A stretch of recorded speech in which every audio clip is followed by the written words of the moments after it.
Next, I'd like to turn to our second speaker from the federal government, Minister Collenette. The Honourable David Collenette, as you all know, is responsible for the Greater Toronto Area issues within the caucus and within the cabinet. You may not know that he was born in England. You may not know that he was working with firms such as Mandrake and in the plastics and life insurance industries at times when he wasn't an elected parliamentarian. But he has been a parliamentarian for quite some time, and of course now he's the minister responsible for transportation. And this has taken him into a wide range of issues of great importance to this area. And so it's very important that he is here. Most of you know that there was an extremely important announcement made by Mayor Lassen and David Collenette at Union Station just a couple of weeks ago, maybe even less than that. It's very recent, regarding the upgrading and sorting out all those arrangements so we can really use that transportation hub in the way that it should be used. So we're very much looking forward to further remarks today, and please join me in welcoming the Honourable David Collenette.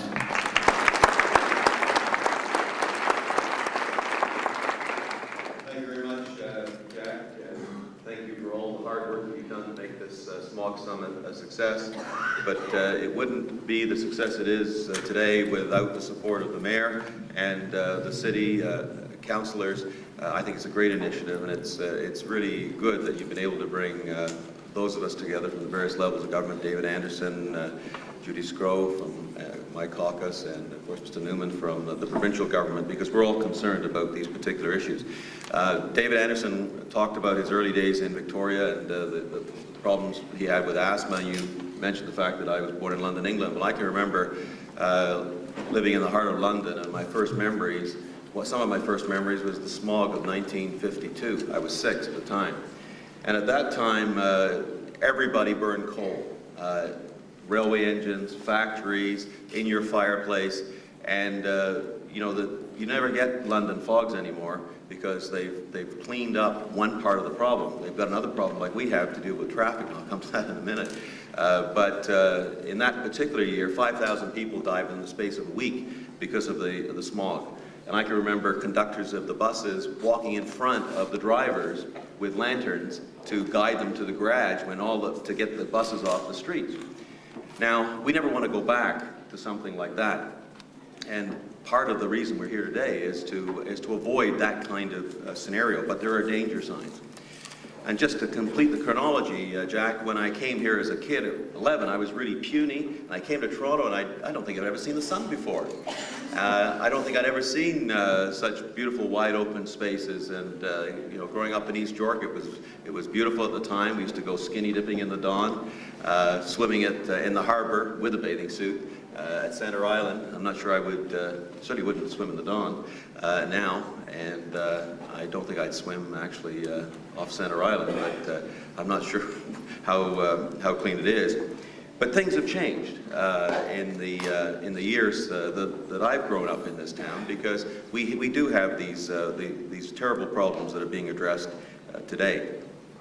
Now, I'm not looking forward to another summer of smog. I'm luckier than many in the room because I have a home here and I have a home in Ottawa, and so I can go back to Ottawa from time to time and have cleaner air. But as David mentioned, even in a place like Ottawa, without the historic industrial base, you're starting to get smog problems there. This is not just a Toronto problem, it's a national problem. It affects all the large cities across the country and many smaller cities. In fact, today, over half of Canadians live in areas where ground ozone levels reach unacceptable heights in the summer months. In fact, every major Canadian city has dangerously high levels of airborne particles. And so I think the strategies we're discussing here today will help not only Toronto, but other cities. And certainly, from my perspective as a minister from the federal government responsible for transportation portfolio, I think that what we do at the national level in transportation has to have an effect of diminishing the pollution problems across the country. Now, I know the Mayor had hoped to have a package of short-term concrete measures coming out of today's summit, but we can't always have a lot of initiatives all of the time. But what we do need is to progressively take steps in the short term to build into a long-term strategy. And what we really need is commitment and focus to explore further measures to improve air quality. As I said, this is certainly a problem for the Toronto area, and it's become even more acute in the last few weeks. The sector of transportation is a big culprit. It contributes up to 40% of some smog-producing emissions, and it's also a major contributor to greenhouse gas emissions. Now, smog and greenhouse gas emissions are not the same things, but the steps we take to reduce greenhouse gases in transportation will also help to reduce smog. And as David Anderson will tell you, we've made very ambitious greenhouse gas commitments in the Kyoto Protocol. And I think this is going to address the smog problem in the long term. And certainly more people are becoming aware of it. Last week I convened a transportation conference here of over 200 of the leading activists and industrialists in the transportation field in Canada. And I was surprised about how much talk there was of urban and commuter transit and dealing with congestion problems. And this is a conference where you had people from the airlines, the railways, the trucking companies, and just the whole sector. But the problem of congestion and pollution certainly dominated the conference. We talked about the importance of new technologies at that conference and the importance of changing attitudes about public transportation. And there's a lot of discussion about the various responsibilities of the levels of government, especially as they apply to urban transit. But one thing was clear: we have a consensus that the environment is a major transportation issue and that there is a strong willingness to work together to address it. And that brings me to an example of how we're working closely with the provincial governments on this particular problem. We co-sponsored the Transportation Table on Climate Change. Stakeholders represented at the table included the vehicle manufacturers, fuel producers, carriers, environmentalists, and consumers. And we've been working on ideas on how to create a more environmentally sustainable transportation system. And the final report of this table identified over 100 possible solutions. There have been many stakeholder consultations to get consensus on these solutions. And the results of these particular consultations will be submitted to all of the transport ministers in the coming months, and the final document will feed into a larger national strategy on climate change that David Anderson is responsible for, along with some other ministers at the federal level. And what are the kind of results that we can expect? Well, he touched on it to some degree: vehicle-based solutions, such as new vehicle designs and newer, cleaner fuels. Urban solutions, including more support for public transportation. I know the mayor, it's music to his ears when we talk about that.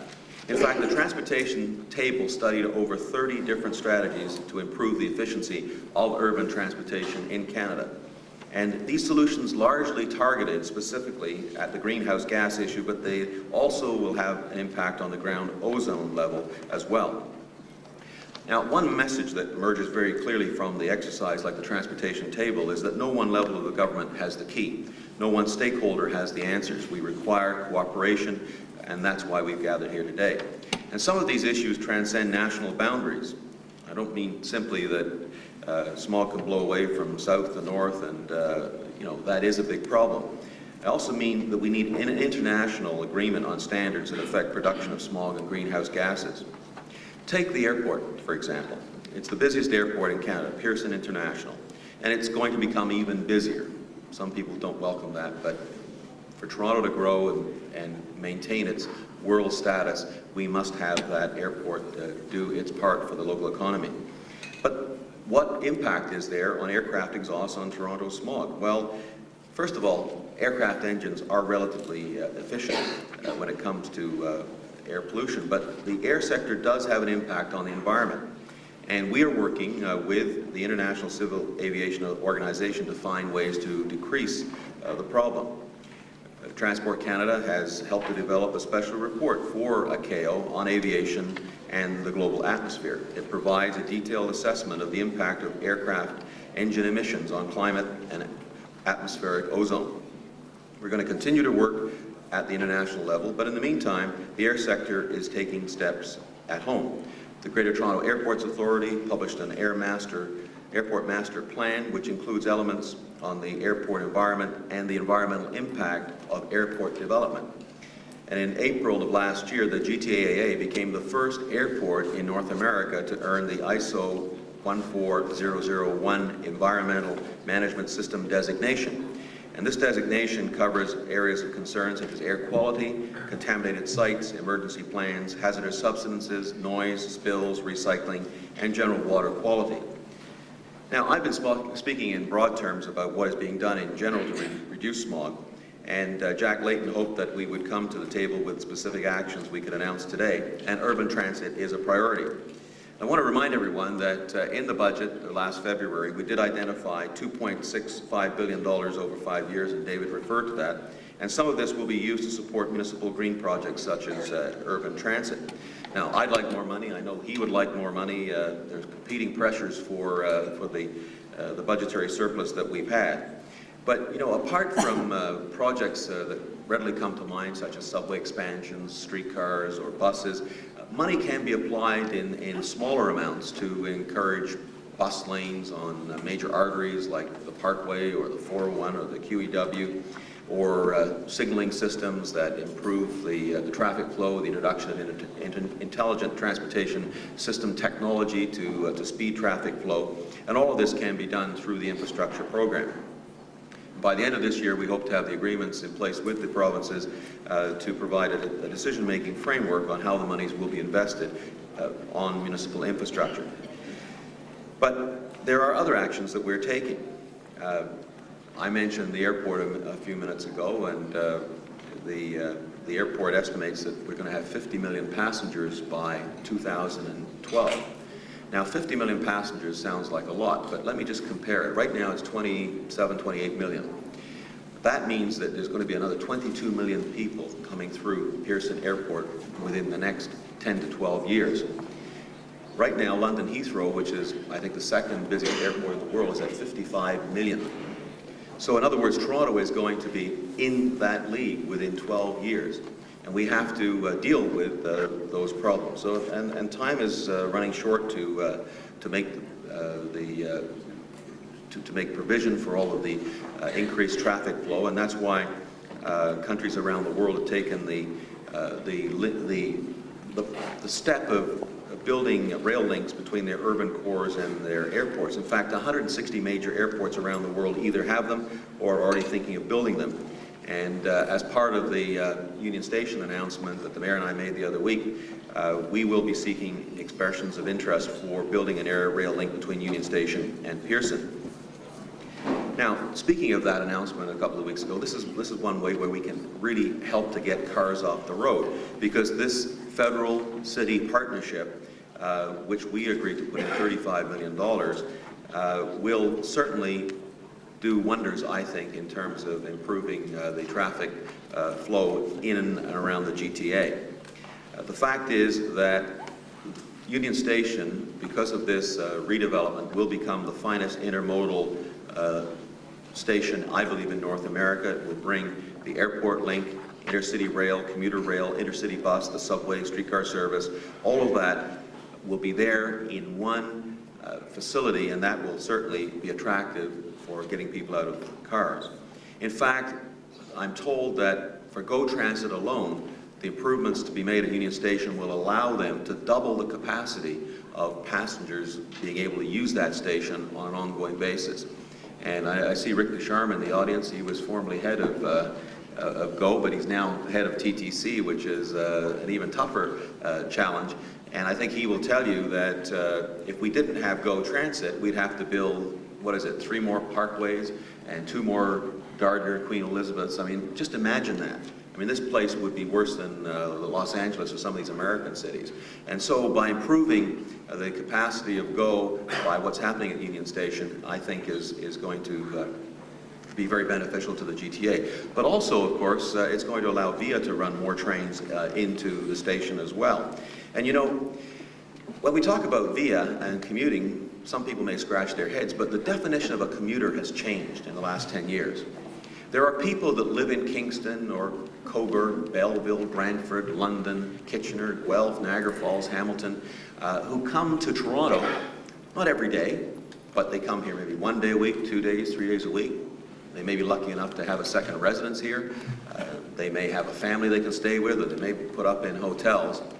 But because of the technological world in which we live, people are able to use the internet and facsimiles and other electronic gadgetry to live in places, the smaller communities that I mentioned, the smaller cities, and come to Toronto for part of the week for their work.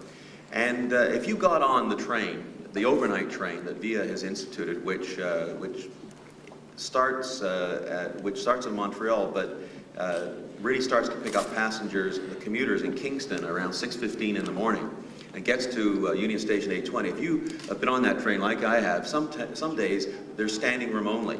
I mean, you can't get on past Port Hope because people are coming to Toronto to do business, and they're going home in the evening. And now with the late night service, the overnight service to Montreal, it means you can leave here at 11:30 and you can be in places like Cobourg by 12:30, quarter to 1, which is pretty late, but you start to have the flexibility. And VIA hauls commuters every day, not just from Kingston, but from London, both on the south leg through Brantford, the northern leg through Kitchener-Guelph, and then from Niagara Falls. And this is going to increase.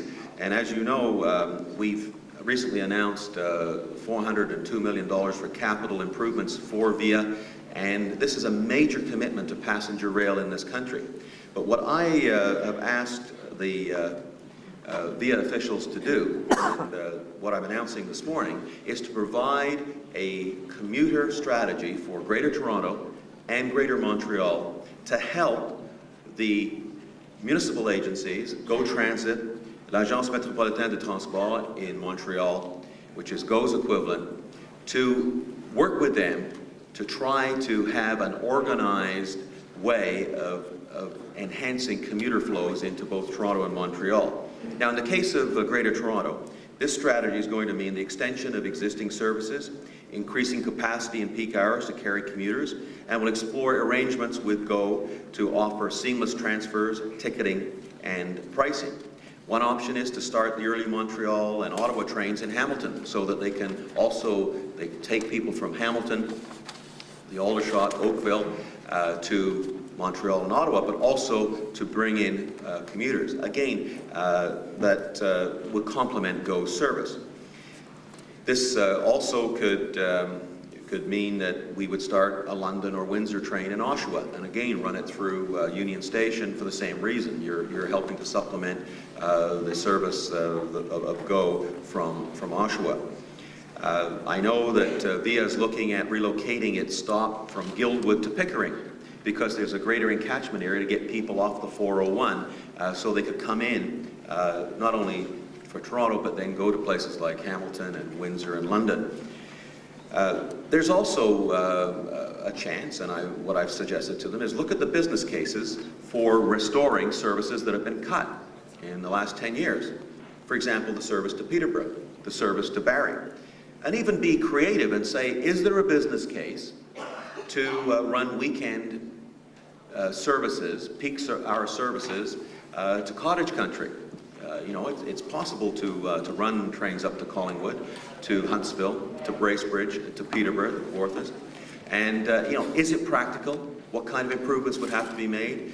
What kind of subsidy would it require? Is there a business case for this?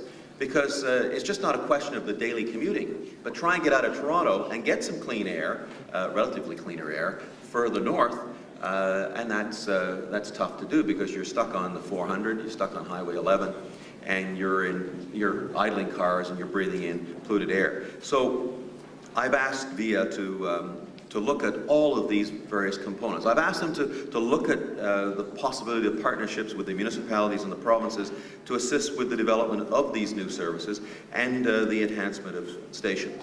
Now, the second thing I'm going to announce this morning is that we have a program which has been in play for a couple of years now called MOST, Moving on Sustainable Transportation.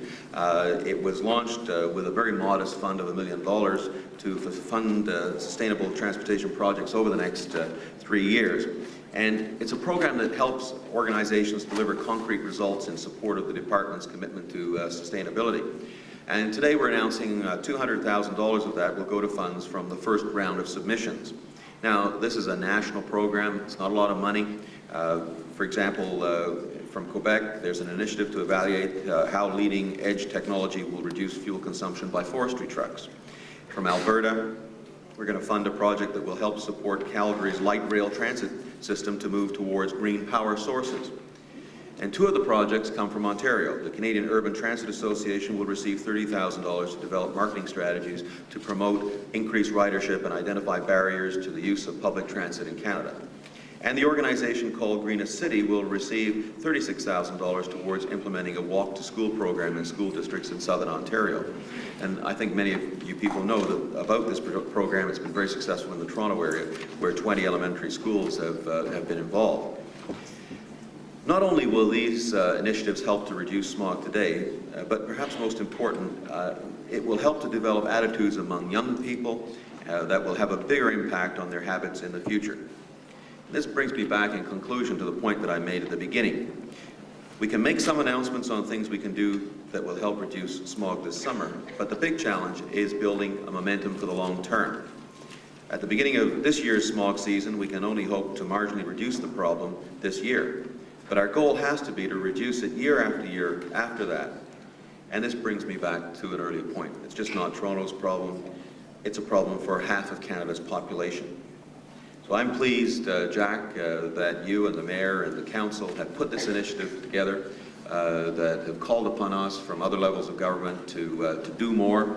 We want to do more. Resources are always tough to come by, but by being innovative, by taking, for example, the step that I've asked VIA to perform, which is to say, okay, just don't think of yourself as an inner-city transportation mode. Think of yourself as hauling commuters and drawing attention to the officials that I have of the changing definition of a commuter. By taking innovative steps like that, I think that we can help the cities in Canada, specifically the Greater Toronto Area, deal with the smog problem in the long term. Thank you.